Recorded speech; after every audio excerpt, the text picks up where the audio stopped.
So during the release of the Snyder Cut, writer Chris Terrio was rather candid in an interview with Vanity Fair. Justice League screenwriter Chris Terrio is super pissed off. He specifically revealed that he was given an unfair amount of blame for making BVS really dark, when in reality it was actually Warner Brothers' pressure. As I quote, "The studio seemed to take this position after BVS that my writing was too dark and this was their problem."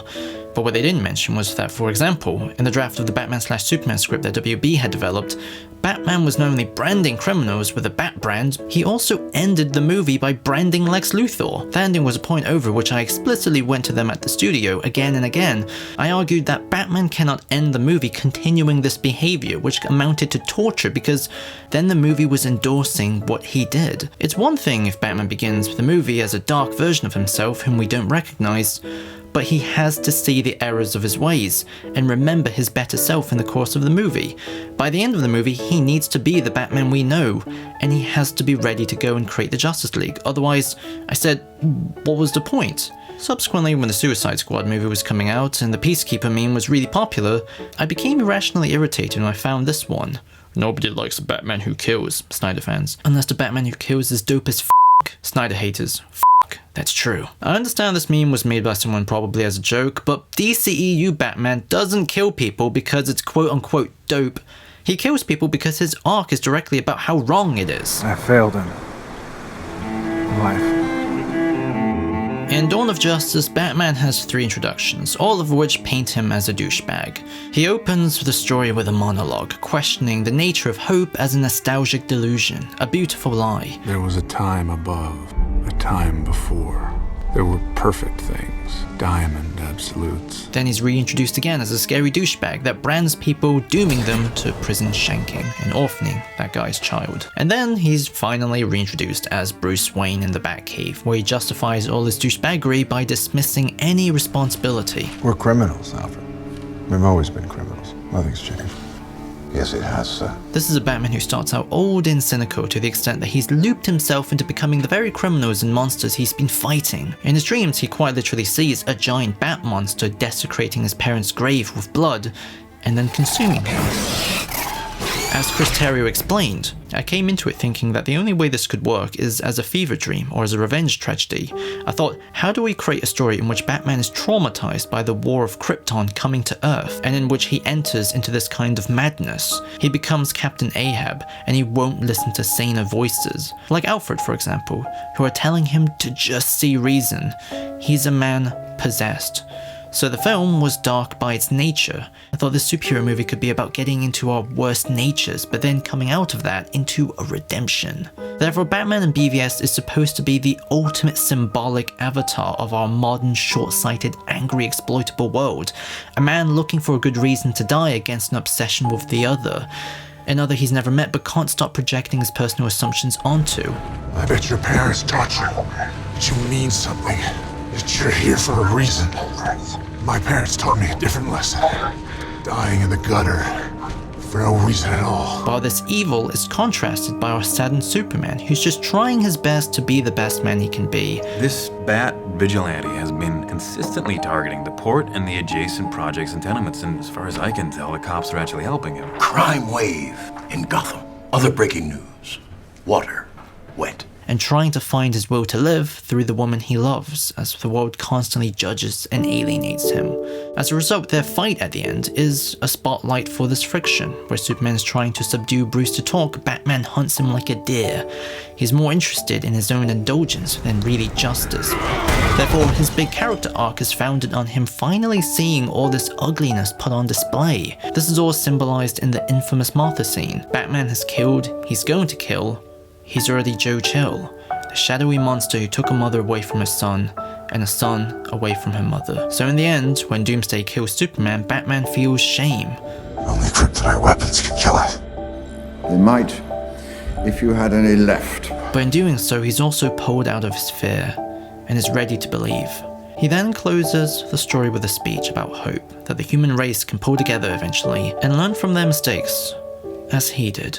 perfect things don't just reside in the past, they're willed into existence through faith. The redemption of DCEU Batman is then directly depicted in the Snyder Cut. We're reintroduced to him in present day climbing a mountain. Where he once looked up to an unreachable light, he now looks down and brings it to others. Bruce is effectively Superman's leading disciple. Ever hear of Superman? He died fighting next to me. He believed we were stronger together.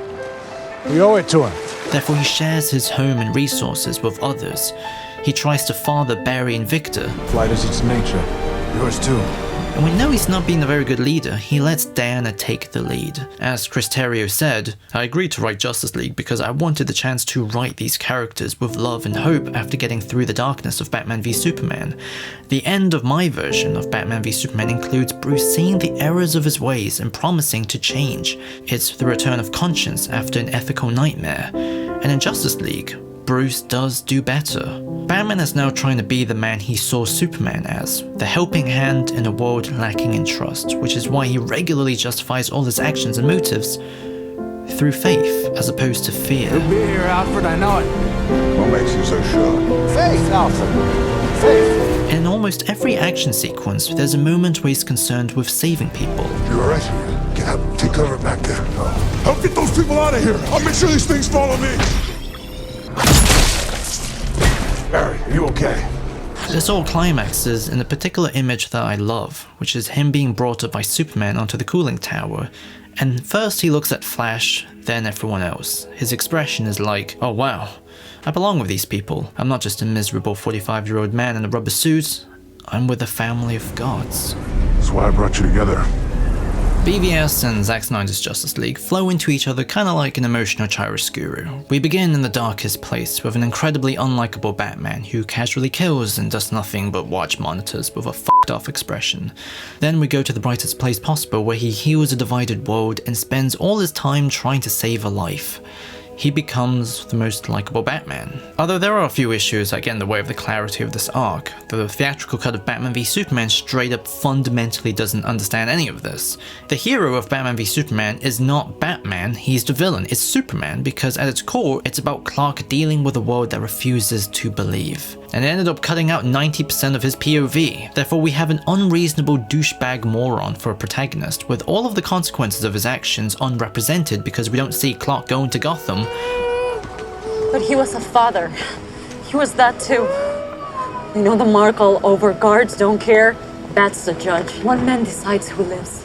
How is that justice? Furthermore, Chris Terrio even argued again, if you took 30 minutes out of Argo as if they were from Batman/Superman, it would make zero sense at all. Critics would say, what a lazy screenplay, because all the characters don't have motivations and it's not coherent. And I would agree with them. Furthermore, there's also Zack Snyder himself, because when asked about his creative reasons behind Batman killing people, he bizarrely said, you know, I tried to do it in that sort of technical way. I perceive it as him killing directly, but if the bad guys are associated with a thing that happens to blow up, that's not really. He would say that that's not really my problem, you know, like they shouldn't have been around that.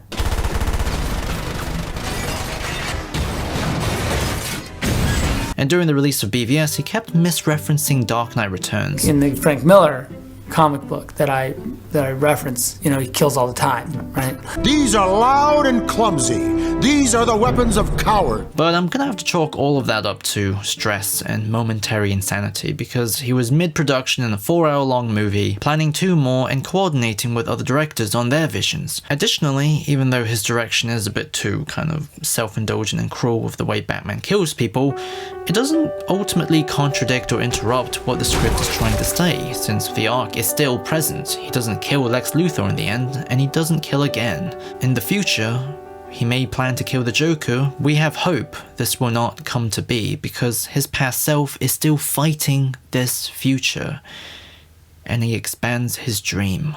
Ultimately, DCEU Batman is about an old man finding his will to live again. It has to do with him. I made a promise to him on his grave. And during that search, he begins a new life. He's a villain who finds redemption.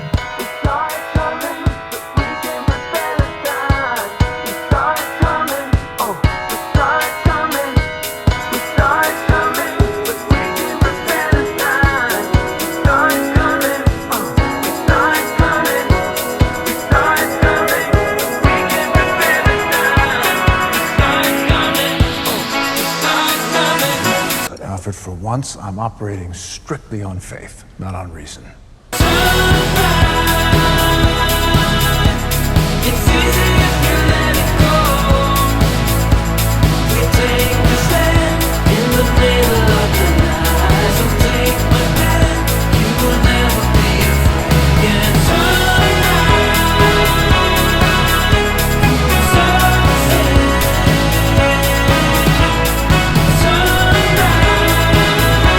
By the way, the purpose of this video was not to throw shade at anyone, but to create peace between these two warring families. Although since barely anyone watches my videos anymore, this felt more like masturbation.